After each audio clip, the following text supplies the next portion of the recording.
Okay, everybody, welcome back to Kopi Chat with Ryan and Waylin. Okay, today we're gonna make it a proper Kopi Chat. So, toast everybody, have your coffee. Cheers. Cheers. Take care. Today we have a special episode because Ryan's gonna tell us about a big scandal, a big scandal. So this is Ryan. Why don't you tell us more about this thing? Sure. For those that have watched our first episode of Copy Chat, so Waylin as the host and myself as the co-host. So yeah, we both are digital marketer background. So we like to share about topics to discuss every 2 weeks now, every session of Copy Chat. And for today is something that I didn't think that it was uh, apparent, and I didn't know that it was this big. So the topic for today is guardianship fraud. So and we are talking specifically only in US market. So do you know about guardianship, Waylin? Actually, no. Oh no, okay. Like when I ask you about guardianship, what comes across your mind the first time? So I remember when I came to Singapore to study from Malaysia, I had a guardian. It's my uncle. So I guess it's who's legally responsible for you. Is it? Yes, correct. So pretty much it's like a caretaker. Yeah. Someone that has a certain like a supporting role to you. And what happened in US is that I actually have already prepared later. I will need Waylin's help for my research to be shared later. But we're talking about this episode of Dirty Money in Netflix, talking about guardianship. So when the episode first started, I was a bit, maybe it's just going to be a boring episode. So I was a bit, I just watch it for the first 5 minutes. If it's not good, then we'll just go to the next episode, you see. But eventually, I blasted through I think 1 hour plus. I didn't even go to the restroom, although I wanted to. so, so the story actually began in a way that there is this elder guy called John Sakakovich. So he's a U.S. citizen, right? And he's living in Ohio. So what happened is that John used to have 5 estates, and now it's gone. So I was curious, right? So keep watching, and it turns out that John do not have wife. The mom passed away already, so he was alone. And in US, if you reach a certain situation, it's like as you grow older, and people can start to file you and deem you being, it's like incapacitated, in a way that they feel that you will need a support of another person to make financial decision, or even, or it's like asset decision, right? Health decision as well. Yeah. And this is when I think about it, I read through, and it's quite interesting in a way that, for example, Waylin, let's say I'm a 70 years old, and it's just because you see that, oh, I think Ryan is old, you can immediately file make a petition for me to be to need a guardian. You just go to the court, issue a certain file, right? And then the court will start conducting their courtroom thingy, and then suddenly me being assigned a guardian, and this guardian has the power and authority to play around with my assets. But don't they have to like verify or check you in some way to make sure that you really cannot make these decisions on your own? Like a doctor to evaluate? So okay, this is what is insane about this whole case. You see, so if you don't mind, can you actually share the link that I gave you The Evernote. in the Evernote? Okay. And then over here, right? You see, yeah. So pretty much anyone, the second paragraph, can declare a person incapacitated, declared by a family member, filed by hospital. Court assigns a guardian. Typically, the session is only 30 seconds to 10 minutes. Right. So before you can do anything, and suddenly you're being assigned a guardian. That's crazy. Wait, but you have to be, I mean, like if you are the ward, meaning you're the old person, you have to be in the hospital with a health problem, then they can do that, right? Like if I am healthy, but I'm totally healthy, I'm retired, I'm in my home, I'm watching TV, I can't have somebody go to the hospital somewhere and then just suddenly fill in paper and say this person is incapacitated. That's not possible, right? I think what happened is that even the hospital is in cahoots over here. It's like one big chessboard game. You see, it's like there is an intention behind it. There is a lot of money played and involved. So everybody wants a piece of it. Wow. So if you go up, let's say going back to the second paragraph again. Yeah. Second paragraph. Yep. So you see over here, typically 30 seconds to 10 minutes. And you see over here, I put down filed by hospital. So even the hospital is actually doing their own thing, They want these elder people to be deemed incapacitated because they will be able to get money out of it. And you see, the court, typically 30 seconds to 10 minutes. And most of the wards do not even present in the court. So by the time that they realize, okay, the court has decided that you're being assigned guardians, you can't even protect or defend yourself. Whoa. Wow. Yeah, you have no choice. And then these guardians are to have this superpower authority. It's like being given by the court that, they can handle your assets.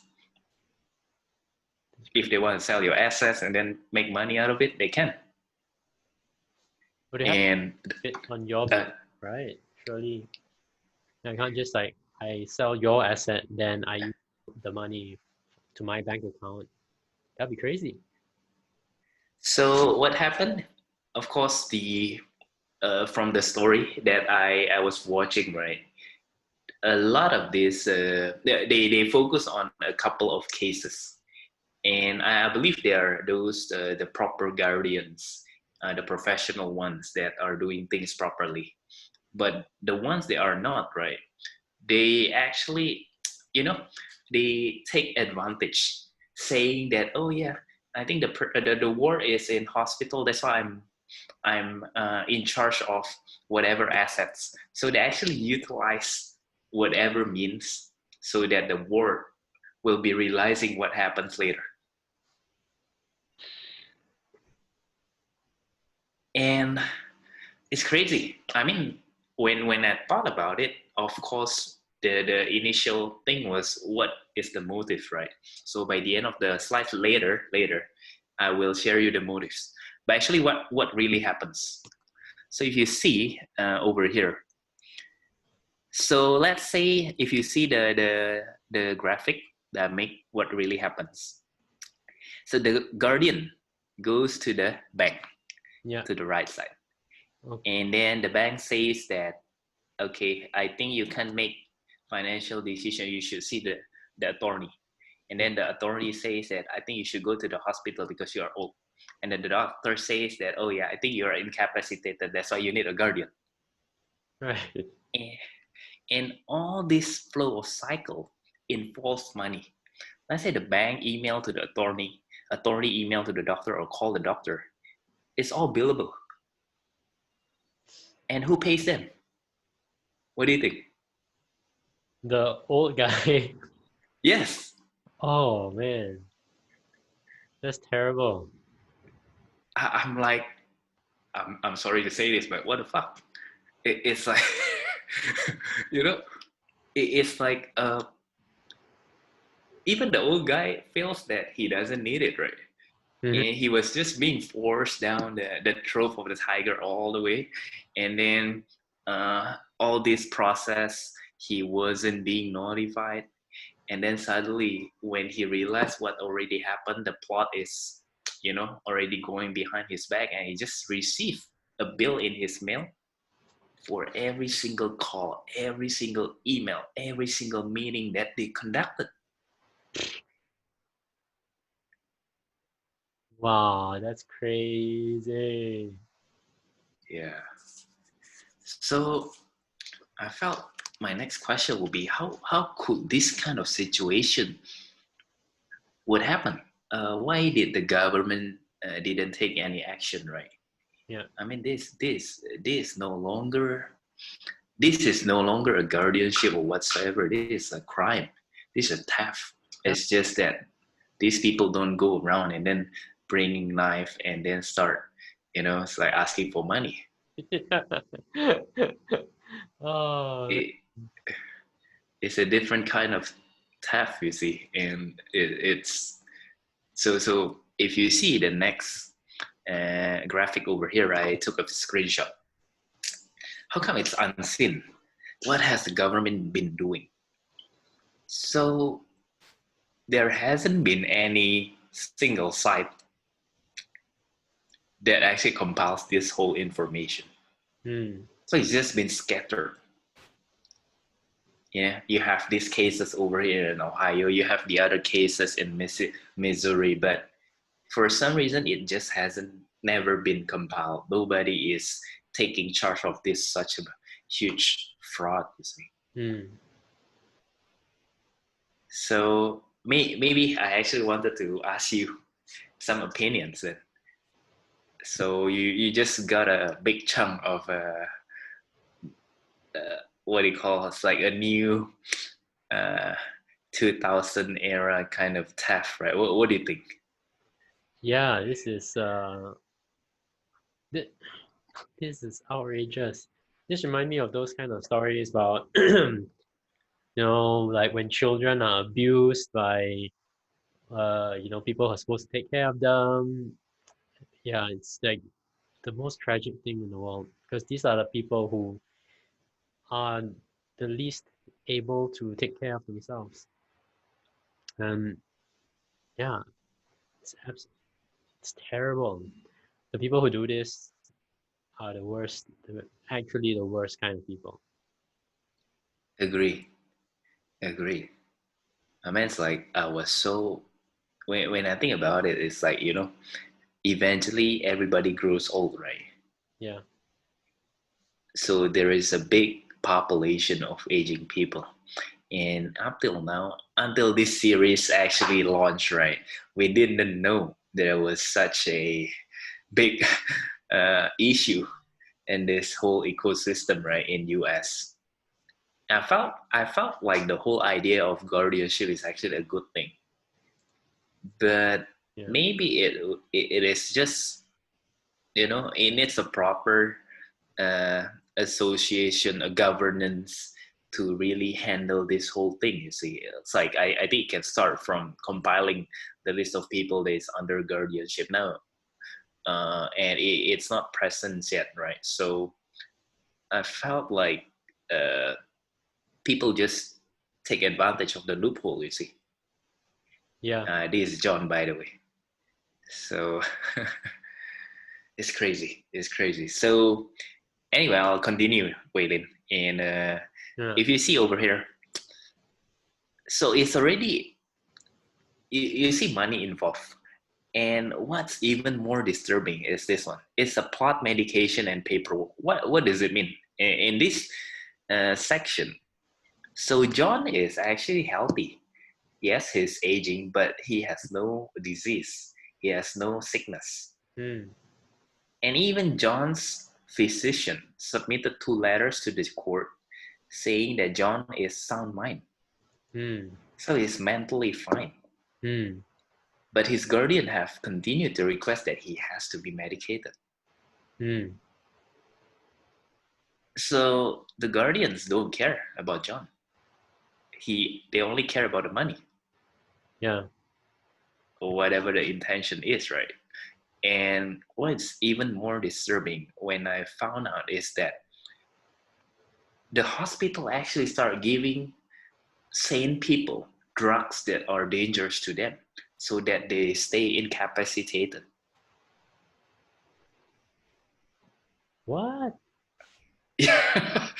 In order, I mean, requested by the guardian, obviously. All right. And then the even more severe is that even the court plays a part on this. The fact that this hearings just finished within 30 seconds or even 10 minutes means that everybody got a tip out of it.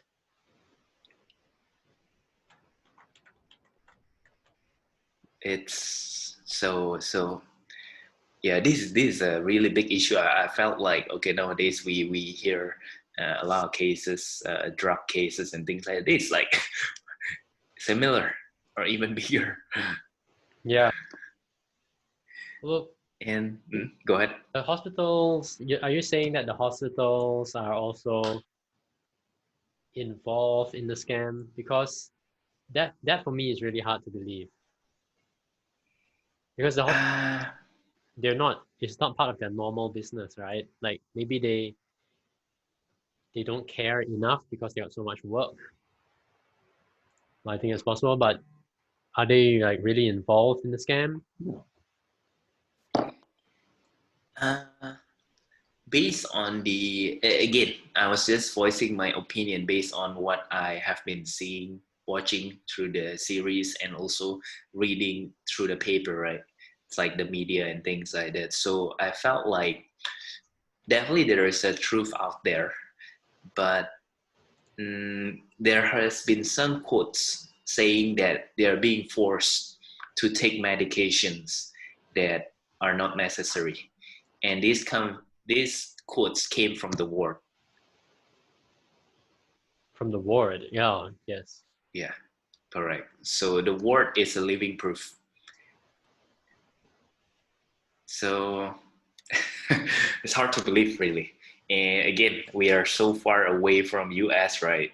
I mean, it's I'm not sure about this whole how strict they are in terms of their healthcare system. I know it's very advanced, but again, the policy and things like that, and how much the guardianship is involved in the healthcare system down there, you see. So and yeah, eventually the aftermath you can see over here. I even take screen by screen what really happens. It's really painful, even for me, like watching this, right? So John, there's a guy, he's I think 70-ish. So what happened to him, according to the court, is it's all legal. This is very disturbing. And then if you go to the next screen, if you go there, Yeah. he left me with 2 quotes that, in my opinion, is very, how to say, Oh man, it's painful. yeah, painful, strong. I mean, you can see his how upset he is, right? And he just say it is supposed to be America.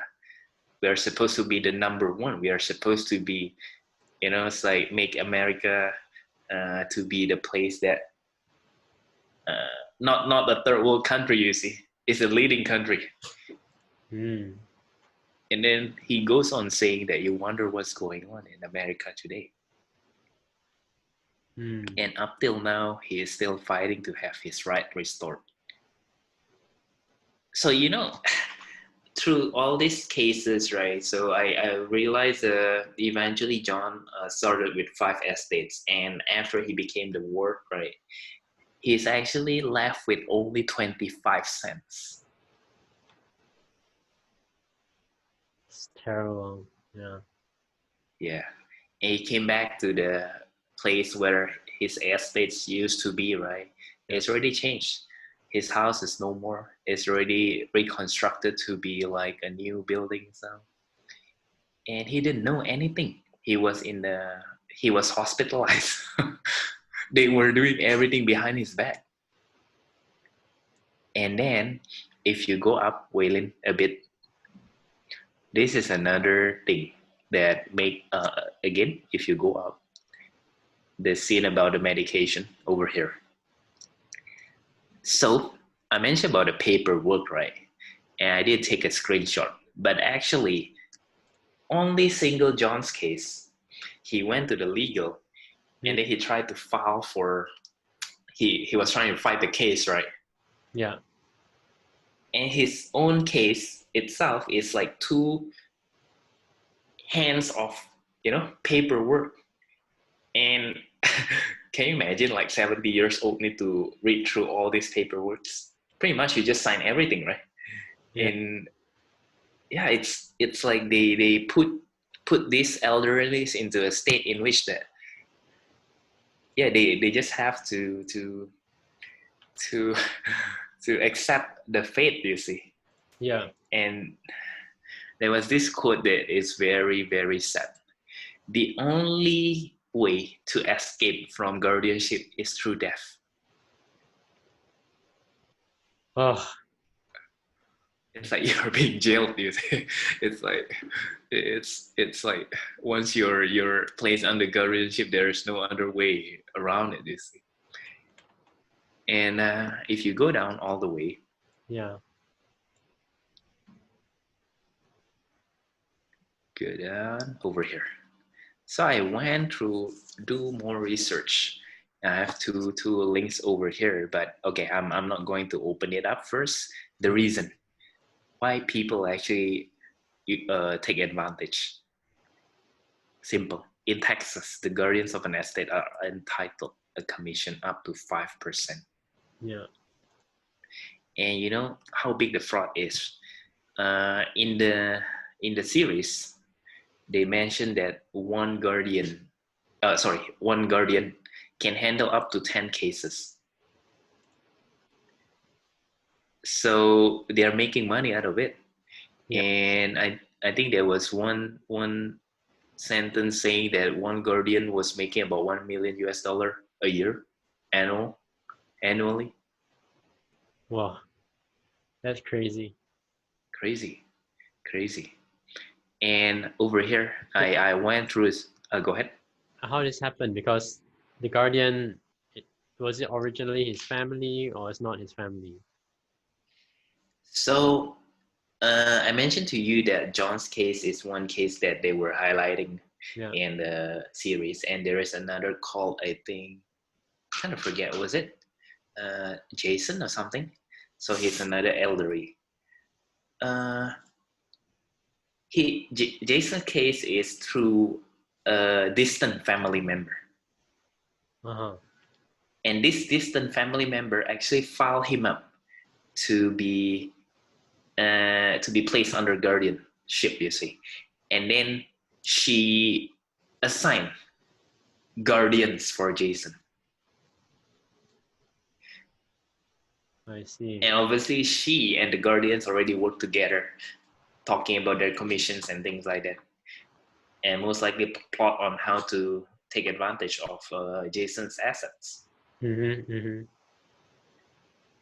So Jason did not only have one guardian, several. I think about 3 to 4. and the guardian was forcing him to do things that he did not want to do actually. But again, as an elderly, you can't, it's you're already aging. Yeah. And when somebody is stronger than you, what can you do? You can't do nothing.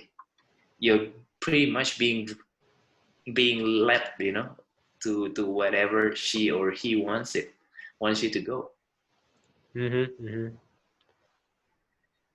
So Oh, wait, so yeah. that still didn't answer my question though. So like, were they sick? That's why they were in the hospital, and then there was a guardian. Because, like I was saying, right, if you're just sitting at home, watching TV, you've been living yourself for a long time, no problem. Then, yeah, can somebody just go to the court and request to put you under guardianship?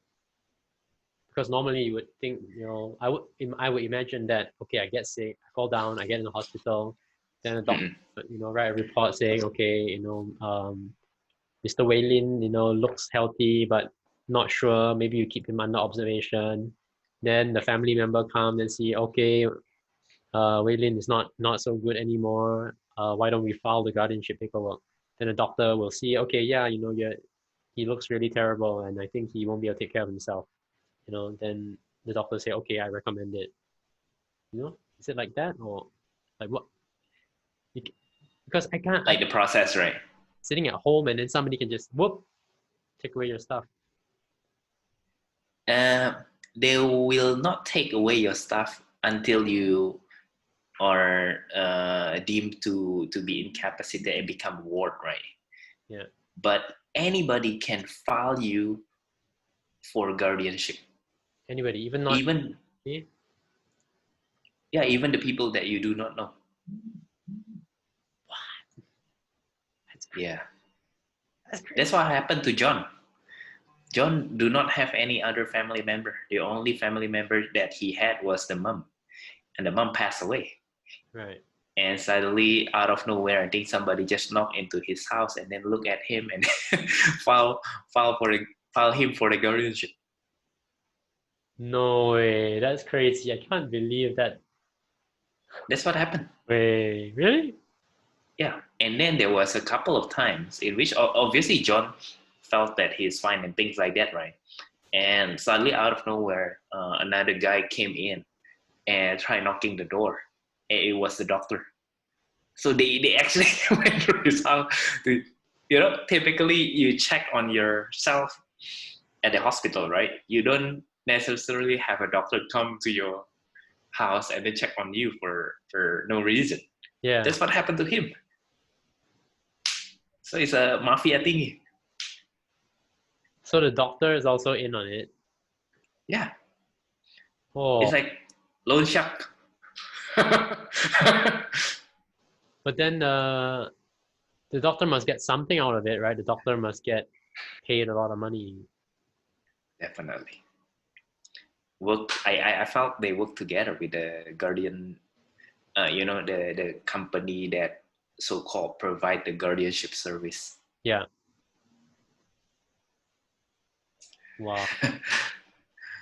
Yeah.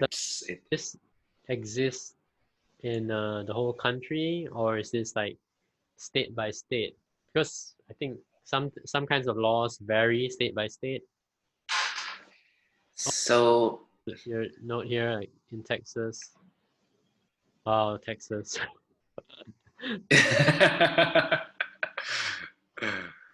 So if you go down, I actually put down over here Idaho and Minnesota. How big is the fraud? Yeah. Sorry. Are the only states that track amount money being controlled by guardians or conservators. It combines to $1 billion US. Only 2 states. US have 50 states. Yeah. And I was actually trying to find the quote in the series. And I remember that they were saying about the whole market, right? The whole nation was about, sorry, not the market, but the fraud potential is about 50 billion US. Of course, yeah, potentially. Correct. I mean, Correct. Idaho and Minnesota are not like the richest states either. Like California is much richer, New York's much richer. I think even Florida is richer. So Agreed. those probably like bump up the figure a lot more. I mean, depending on the law, right? So I think that's what the question here, like, is this thing really bad in some places or is this bad everywhere? Like, does because it says here in Texas they can get up to 5% commission, but I don't know if that's the same for other states. Different. Yeah, I think it's different. yeah, crazy. So yeah, that's why I really recommend you to watch the episode. This it's terrible. I don't want to watch this. I remember when I was uh in China 1 year on an internship. I happened to pass by a orphanage. I forgot what was it. I think yeah, on the internship somehow, and I was visiting or at least passing by an orphanage. Can't remember what. And it looked so isolated, so quiet. And then like some like expatriate forum. There's the foreigner forum. They say like the children are treated very badly in these places, and that made me feel like also really terrible. Like the people who are stuck in situations in life that are beyond their control, and very very terrible. And those kind of stories are really terrible. I mean, I feel really bad hearing about it, and I feel a lot of sympathy. I mean, I think you know, funny thing, but I think Netflix has done a good job. I mean, it has been very Netflix and podcasts, and all the other networks, Amazon Prime. They've been really good for discovering problems. Now, let me show you what I mean. Sure. There was this super famous podcast. Okay, have you heard of this podcast called Serial? Not yet. No. Okay, let me show you. Sure. And let me charge my phone as well. Okay, so it's now in its third season. Okay. So famous. So what this show was about was talking about a murder and how the person who is in jail for that murder probably didn't commit it. What? Yeah. See, here's the synopsis.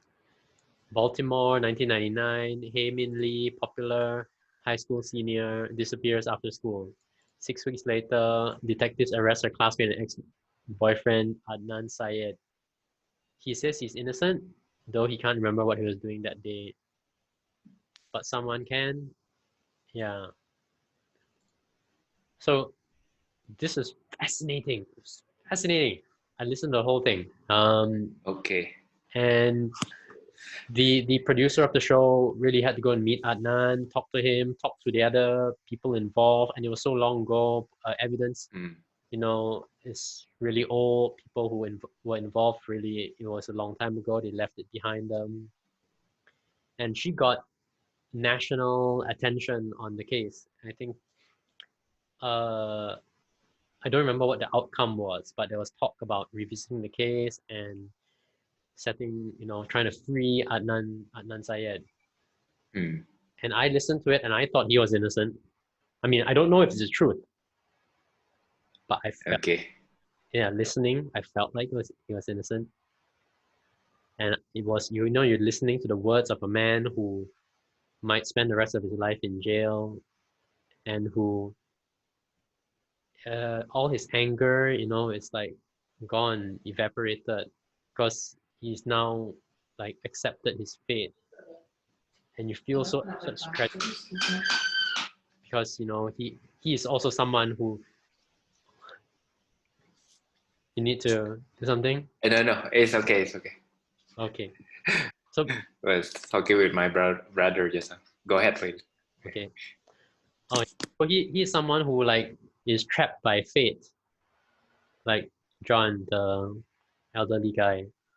Like Mm. nothing he can do. Like this guy's in prison and he can't make people do stuff to examine his case and all that stuff.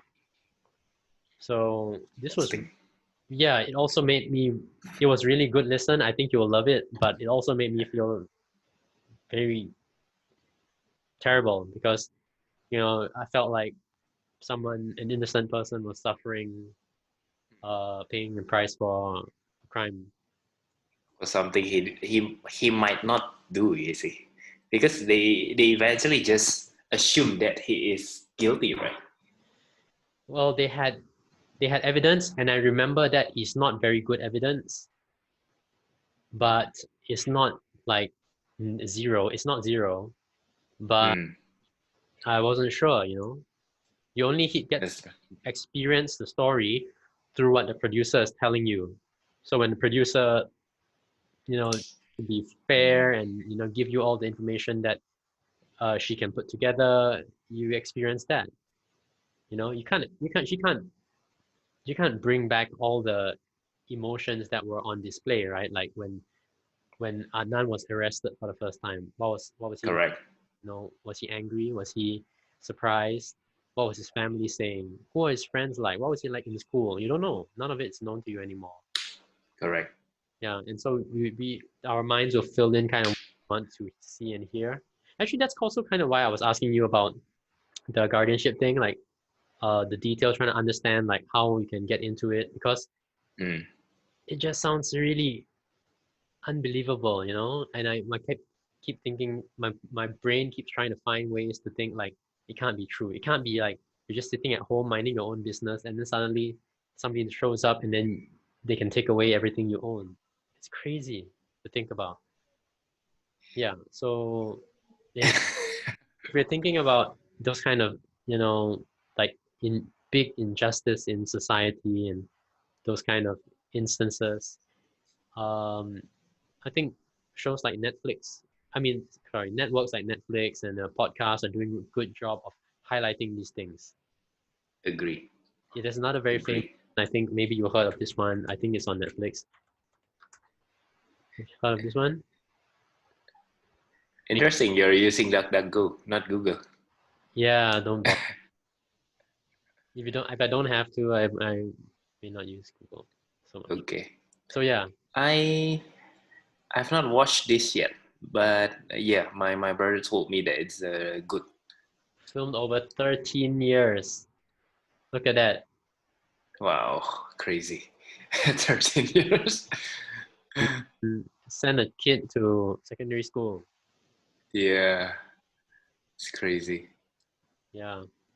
So this was made because Serial was super popular. So Serial's success led Mm. to this one, made it possible. I feel like watching this today and also listening to the podcast. Yeah, I think you'll like it. I think you'll enjoy it a lot. Yeah, yeah. But So, depressing. but it's intriguing at the same time. You're wondering, right? What really happens and things like that. The only person that knows the truth is Sayal. So Adnan then, Yeah. whether he's guilty or not, right? So it's similar to the who's the guy, the NFL player that O.J. Simpson. O.J. Simpson. Do you know that killed the wife, Yeah, yeah. but found not guilty because of his popularity, right? No, no. I think he had a very good lawyer. That too. But eventually he admit that he I mean, killed her. doesn't save you that way, but I think his lawyer made a good point. I remember, his lawyer came up with the very famous phrase, "If the glove don't fit, you must acquit." Yeah. Yes, I remember. Yeah, I remember that. Yeah. No, I remember. so he's like, I think the whole world, like anybody who ever heard of it, thinks that he's guilty.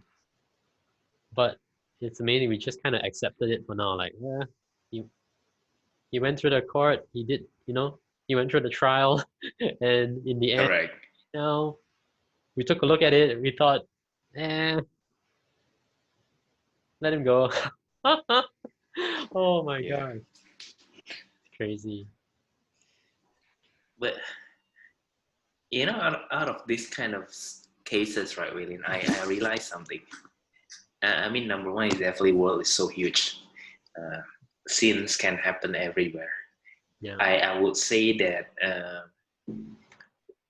I used to think that oh yeah, this place is safer than the other place. No, everywhere you go, there is always sin. There is always a pool of bad people. Maybe they initially wasn't bad.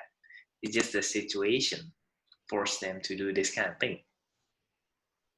Yes, absolutely. I think a lot of bad things are done because of the circumstances.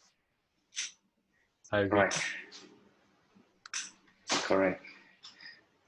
But you can, And I felt like how to say. Partially, I wouldn't say that I blame, but partially I felt that there are too many things in place, that there are loopholes everywhere. Of course, you can't wait until a certain thing becomes perfect and then you move on to another one, you see. But I believe in US, there are so many systems going on, and people are trying to find loopholes, maybe because they felt that oh yeah, this system is already on place, but it's not perfect, or maybe we can do this, do that, and suddenly they think of you know intention that was probably not there in the beginning.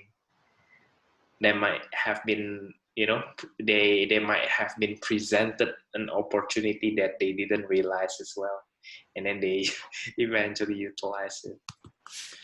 an opportunity. Mm-mm. What you mean, like the guardianship thing? Correct. It's how to say, Yeah. Maybe eventually in the beginning they did not think of utilizing it, did not think of taking advantage of it. Let's say a company is a proper company that handles the guardianship matters, and along the way they just bending. Along the way, they just turned bad. They found out, hey, Correct. actually, oh yeah. No, that's totally true. So when there's I think this is very reliable. When there's a big reward for fraud and a low chance for getting caught, you can almost guarantee that something bad is going on. Exactly. Big reward, low chance of getting caught. It's almost guaranteed. So Exactly. we even like okay, recent, which is why I think we are so aware about the issue of like in government, because when you're in a position of power, it's very common that you have the opportunity, like you give the contract to somebody um, or to like in the case of my Malaysian ex-prime minister, supposedly, alleged, allegedly, that Yeah. your son somehow gets a lot of money that he can buy a Beverly Hills property, London property, and a Sydney property with, fund the Wolf of Wall Street, right? Correct. So Correct. the power is a very corrupting thing, and I think you just can have no choice. Like people always have to fight against it. Like every generation of people, every generation of citizens, all of us have to be fighting against it. Speak up against it, punish it, don't accept it, then that's the only way. There's no such thing as like a perfect system. You design a perfect system, and after that, it will function perfectly forever. And I think Mm, that's not gonna happen. Yeah. agree. By the end of the day, it comes back. Even the system itself is being created by man, by people. It comes back to our own integrity, our own behavior, attitude, right? It's like I'm pretty sure, like you and me, uh, I wouldn't say that.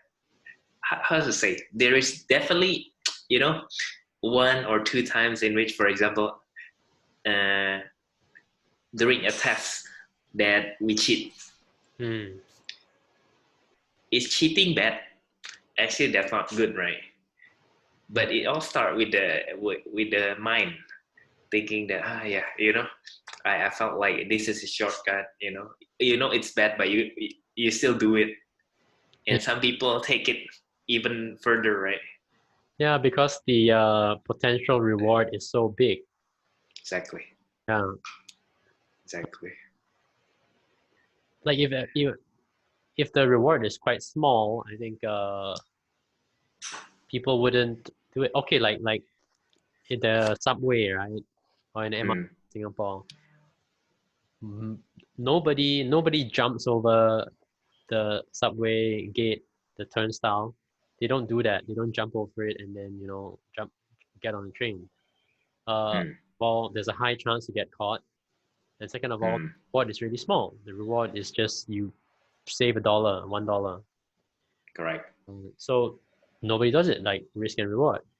But if you are in a position where you can, let's say, uh, take a laptop from your office and nobody will know, I mean, there's a higher chance, right? Much higher chance. If nobody, you guarantee that nobody will know. Nobody will even notice it ever, 100%, forever and ever. Nobody will ever know it. Oh, there's a good chance. I would feel Correct. to take it. Yeah. Correct. Me too. So unfortunately, I think that's just the way human beings are. I think that's important to say because um I find that it's quite normal when we talk to people. We will say things like, "Oh, it shouldn't be like that." The world that they shouldn't do that. I think that's quite common. Would you? What do you think? Do you think that yeah happens? Like people, That's, yeah, they do, right? But they do. also, unfortunately, it's just not useful. Like it's not useful to say that yeah, it shouldn't be like that. Everybody also know it shouldn't be like that. Correct. It's just Correct. that's not how the world is. Yeah, Correct. Just stating the fact. yeah. Oh, actually, you now that we're talking about this reminds me of a book that I need to do a review for. So Okay. reviews now. So one of the books I want to do, and I'll give you a bit of preview. This is a book, Sure. The 48 Laws of Power. Okay. It's written by a man named Robert Greene, and I wanted to read it because I thought, wow, what's this about? 48 Laws of Power. Because when I was growing up, I was like. I was one of those like young kids who thought, like, oh, I'm young and like small and powerless. When I'm older, I'm going to be, work my way into a position of power, so I don't have to listen to people's nonsense. Yeah, Mm. I got the book last year as a gift, like a bit late, like now that I'm not like a teenager anymore. Uh, I went to read some reviews of the book on Goodreads.com. You know Goodreads.com? Yeah. Yeah, it's a great book review site, lots of reviews. So a lot of people say like uh this book, the author is writing it like for really terrible people. Terrible, terrible people. If you read this book and you love the lessons inside it, you're probably a terrible person. Oh, Okay. huh? Really? It was Well, why? very worst, the worst, worst, worst, worst. Like if you read this book and you enjoy the lesson, you think it's good, that means you're a terrible person, really. Uh, Yeah, I know, right? Okay, so anyway, yeah. I don't need to tell you the lessons. I mean, I can tell you a little bit, like give you a sense. It'll be things like uh, if you do a job and then you do it to your best, uh, no, it will be unappreciated. So you should not do it to your best. Something like that. Something like that. This kind of lessons. Or Okay. must present yourself. Like you must present yourself of being capable to do any of the projects. Like you're able and willing to do any of the projects, no problem. So okay, these two things. Number one, yeah, if you do it to your very best, and it won't be appreciated. So you might as well not do so much. Objectively, sometimes that's true. Sometimes you don't need the best. Sometimes you need it done quickly. Right. Then maybe you go do something else. I mean, there are circumstances where it will be true, and it's not because you want to be lazy. Because the book didn't say, right? It didn't say like you can choose to be a lazy person. No, it says managing your people's impression of you and manage your time, right? So that you can be more powerful. So if the job doesn't need you to do it like 110%, then maybe you just don't do it 110%. You got other things to do, right? Correct. And then what was the second lesson? Do you remember what I said? Sorry. About capable to do many things. Right, show that you're capable to do many things, right? And so, sorry, I'm not really sure that I get these lessons exactly right, but I feel that they're about right. So I want to use them as examples. So please don't get the wrong idea that is exactly what the book say. So with that being said, okay, so if I say something like, if I try to show that I'm capable to do these things, I don't see a problem with that. I think you should, as much as you're confident, say you can do the thing, and then do your best at them, right? I think in a company, in an organization, or even not in a project with friends, with your schoolmates, yeah, you want to project confidence, and then you also want to take on big challenges. It's a good thing. Correct. Yeah. And then do you want the opposite, which is like, I don't want to do, like, I think I can do maybe a bit of this one, maybe just a bit of this one. I can't do the rest. I never seen it before. No, that's like a pessimistic attitude. So the book is full of these kind of things that shine a light on human psychology, like shine a light on it. Like when you don't think about, like, yeah, if you do it 110%, you won't get any extra appreciation. So why bother? But it's true. You just know that this is the world. So correct. it's like this is the way the world is, and it's stated like that. And then from my point of view, I understand that a lot of people look at these things and say, "Ew, if you are the kind of person who thinks about these kind of things, you're terrible." Yeah. I finally get what you mean.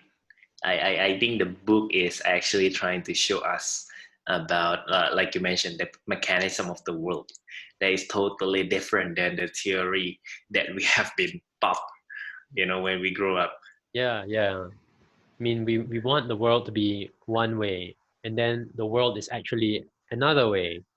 Like things like, if you dress well, you make a better impression. It's simply true.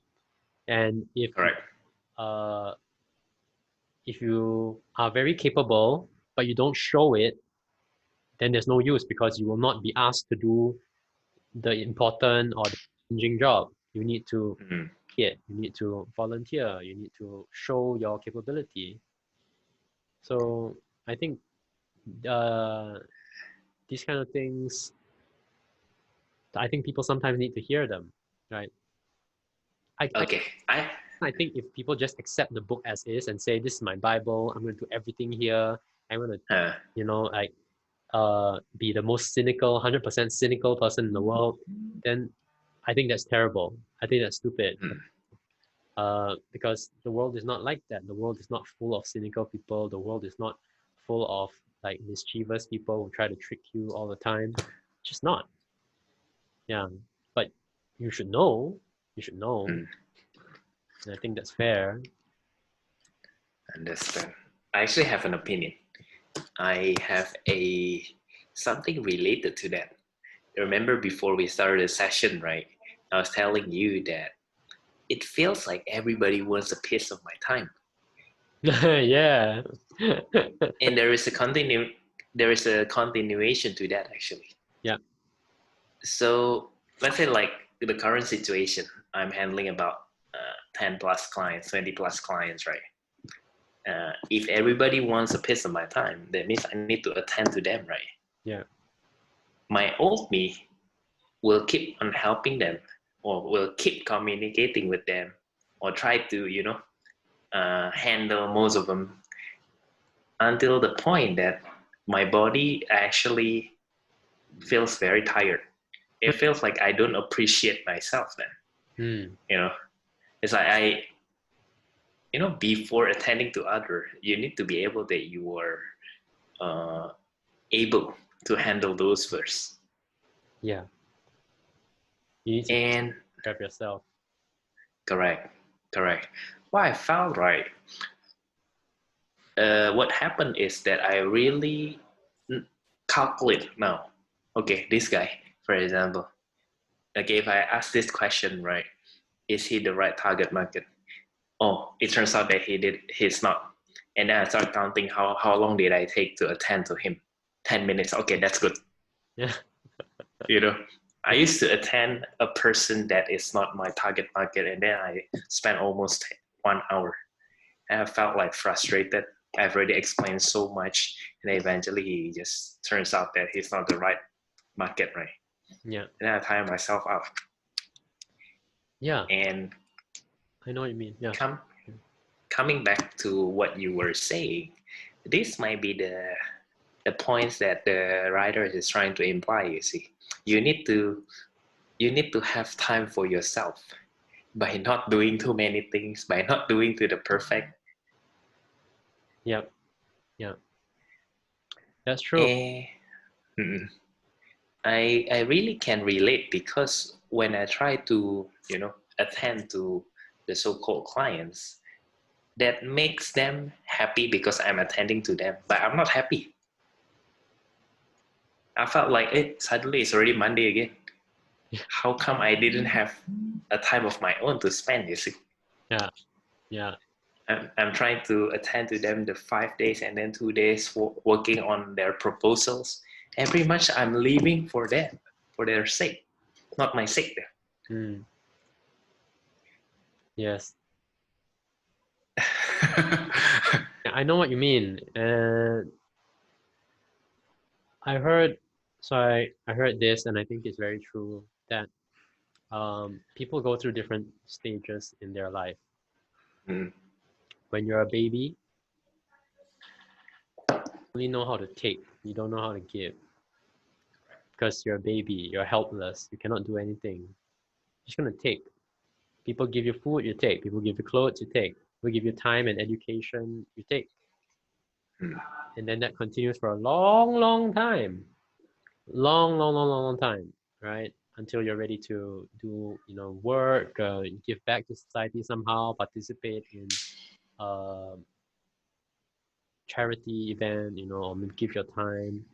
Then when you're old, like really old, in a normal case, let's say no disaster, no bad things happen to you, touch wood. So then most of the time you'll be giving. You'll be giving your time, giving your energy. You may volunteer somewhere. You may take care of your grandchildren. Um, yeah, because anyway, you're really old and you really don't consume all that much. You, in a normal case, yeah, you would give quite a lot of time. Right. A lot of and you would try to support your family, right? Yeah. So I feel that in life there's that journey, which is very normal. When you start off, you take a lot, and then when you come towards the end, you give a lot. And it's not even just like not even just speaking as a grandparent. Like when you think about leaders or businessmen, when they reach the late part of their careers, very often their thoughts turn towards like, how am I going to give back? How am I going to put the world in a better place than when I came into it? And I think that's a very normal and very reasonable way to live. Right now, you and I, we're kind of in the middle. We're young, we don't have unlimited energy, we don't have unlimited money, but we need to build, we need to save, we need to work hard. And part of that is we need to know when we need to be selfish and when we can give. It's justified. Like it's I think a childish idea to think that, oh, we must always be kind, always be generous, always be patient. We cannot do it unlimited in an unlimited way. So I think Correct. it's simply the limitations of the world we live in and ourselves. Like we have limits. Yeah. So I understand everything you say. I think you're totally right. Yeah. Correct. You give yourself so much difficulty by entertaining all the leads in the past. I admire you and I feel really bad for you. Yeah, I mean, like back again, I realized it when I felt like I'm not happy. Then I realized, right, why did I was supposed to be happy doing all this. It turns out I do not. And then I start asking questions, and I realized that I'm sorry, I'm not trying to underestimate the younger generation, right? But yes, like you and I, we are in the middle. We have tasted both sides. I think you kind of have to go through the gift part as well to be able to understand properly what the book is saying. And I felt like the book that you mentioned, the content that you mentioned, can totally relate to the state that we are at right now. It's like in the middle. I think it's perfect time to consume it, because I think for younger generation, they might be prepared to handle something that the book is saying, but probably they have not entirely experienced it yet. So it's it might be. What do you think? Oh yeah, I think I generally agree with you there. And I want to do the book summary video and then share it with you. Then after that, Okay. yeah, Looking forward to that. yeah. I'm also gonna do one. I'm almost done with my preparation for the other book that I'm actively working on called Impossible to Ignore. It's a really good book. Okay. I'm gonna share that. I will share with you. You get the sneak preview. Okay. Yeah, it's super fascinating. I mean, it's not the most it's not like fun to read. I wouldn't say it's fun to read. It's a bit of work. But it's because there's a lot of concepts and ideas and like lists and lists of this, like here are 5 factors that impact how you memorize these things. Yeah, another 7 factors, how to make your content more distinct and memorable. And then something else that, oh my gosh. So there's a lot of stuff that if you really wanted to get into, you have to memorize a lot of them. But then, yeah, I think a lot of it's surprisingly like really actionable. Yeah, I'll tell you more. I For can't. the next session then. Yeah, but yes, I will give you a bit of preview. So there's things like cues, like um, when you see when you hear a notification sound, then you get your phone and you want to read it and dismiss it. It's automatic. You don't really even think about it anymore. And when you are driving and you see a red light, you actually don't think about it. You don't think like, what am I supposed to do again? No, it's already inbuilt. Like it's our instinct. These are cues, right? They trigger an action in you. You are, in the work of doing the work of marketing. you want to build in some cues to your marketing message. So when the customer, comes a time for them to choose something, buy something, they remember the cue that you built in. Like when they get to the supermarket, they'll remember, I need to buy the washing detergent. I need to try that new brand because it says something. But it's not enough that when you show the advertisement, you just say what the benefits are. No, you gotta have some way to make it, bubble up when the customer needs to make the decision at the decision point. Mm. So it's like very, very, very nice. It's a little bit subtle, right? It's not just that tell what is so good, but also let's try to design it so when people are in that position to buy, they will buy yours. And how that's new. I hadn't thought about it that way. I need to design messages that need to activate at the correct time. I understand. It's like a experience, like a journey. Then it's like. But you are planning the customer's journey. You're planning it for them, so that Correct. come to the end of that journey, they remember you. Or even it's like, for example, you have two messages. Which one should appear first before the other one? Because the other one, if you appear it first, maybe the chances of them buying will be lower than the other. And it's like, the sequence. Yes, the sequence matters a lot, right? Like, I know exactly what you're saying. Like, there's this concept of like priming people. Like before I ask you to buy insurance, if I tell you, you know how many traffic accidents happened in like Jakarta last year? Then you're like, oh, I don't know.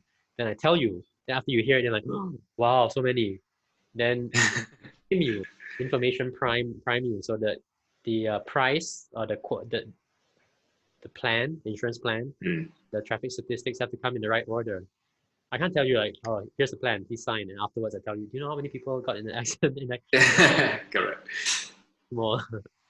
Correct. It's a build up. The build up leading to the final point they want to convey, right? Yeah. So that the book is full of this kind of knowledge, and I think it's very good. Yeah. This is very interesting. Very interesting. I think. Oh yeah. By the way, I might need to go soon, but I want to add in a little bit to what you were saying. Okay. It's actually all common sense. Will you be agree with me on that? Nah. About the building up. Okay. I thought about this. What people call common sense, right? It's not that common. Like if I tell a child, this thing is common sense, they may not know because they simply haven't experienced it before. So as adults, though, some things we expect, each other to know certain things, each other to know about. Well, if you're starting a startup, you need to think about funding, common sense.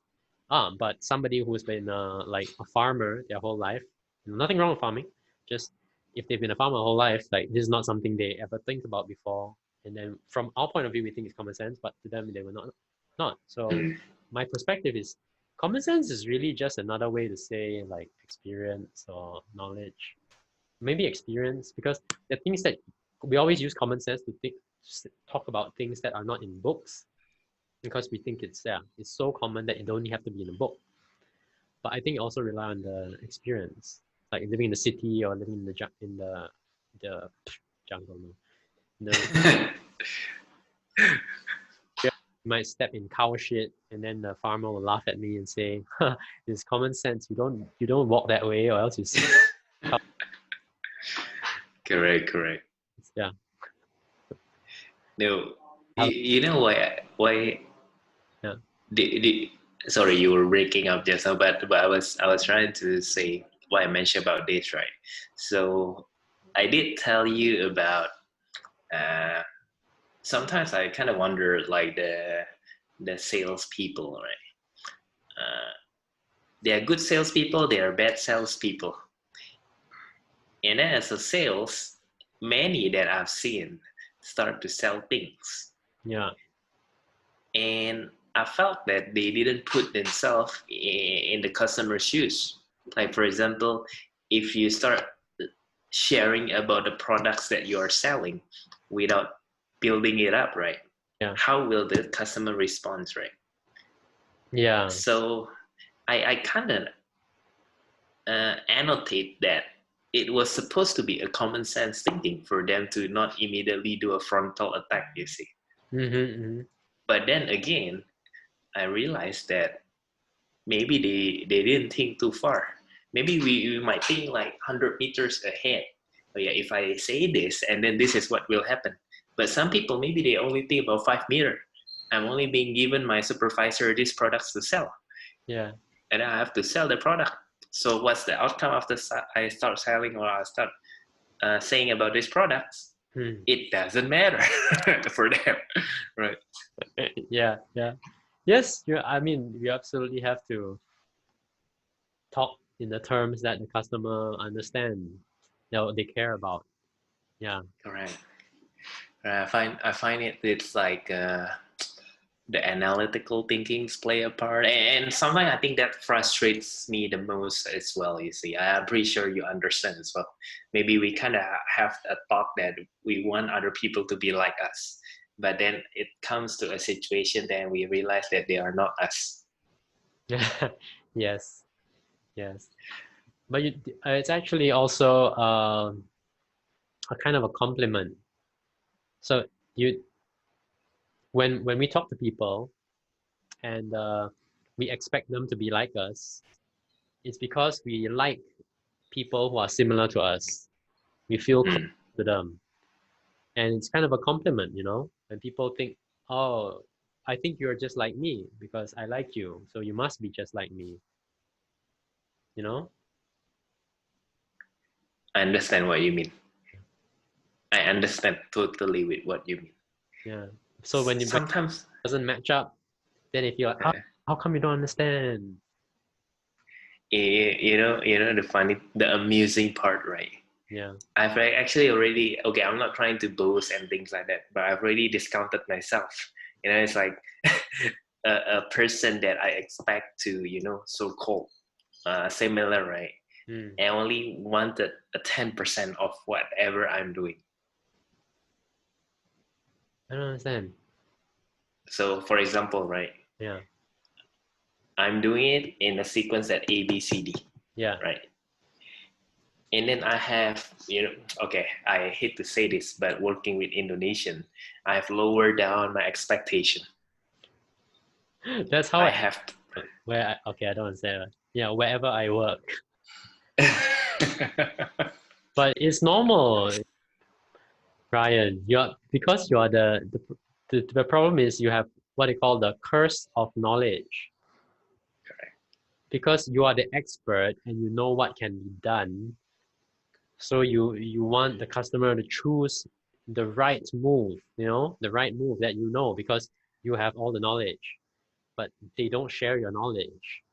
So they only go those few steps. I know what you're talking about. The same. I'm trying to tell people, do digital marketing, let's do the full thing. And they're like, nah, I think I'll just do a tiny little bit. And I go, it's just not worth it. But so yeah, it's the curse of knowledge. You just know too much. So it makes your own life difficult a little bit. Other people don't Correct. things. Yeah. Correct. Just felt like, how to say, that's why I did mention to you that one day I want to become consultant because I can just, set my own pace, right? Nowadays, I felt like pulling a lot of people and then trying to get them up to my level, even only 10%, you see. Again, I'm not trying to boast, right? But again, you and me, we were already exposed to too many things, complaints, happy customers, right? So many experience that I realized, oh yeah, the team hasn't gone through all that we have gone through, you see. So I kind of have to accept the way it is. Yeah, that's true. You have no. Sorry, you just have to deal with it. That's why. Correct. Coming back to the 48 power of life, it's definitely inside. You just have to deal with it. I'm pretty sure, right? I don't because the world. Oh, you don't remember? Number 48. It's just crazy. I'll do it later. We get to it. Yeah. Okay, okay. Okay. We had a really Yeah, should we call it? huh? Yeah, Should we call yeah, it? should we call? Yeah. Okay. All right. Thanks again for joining Coffee chat. today. Okay, and thanks audience as well for watching it. Thank you. Thank you for watching, everyone. Take care. Take Bye. care, Waylon. Bye bye.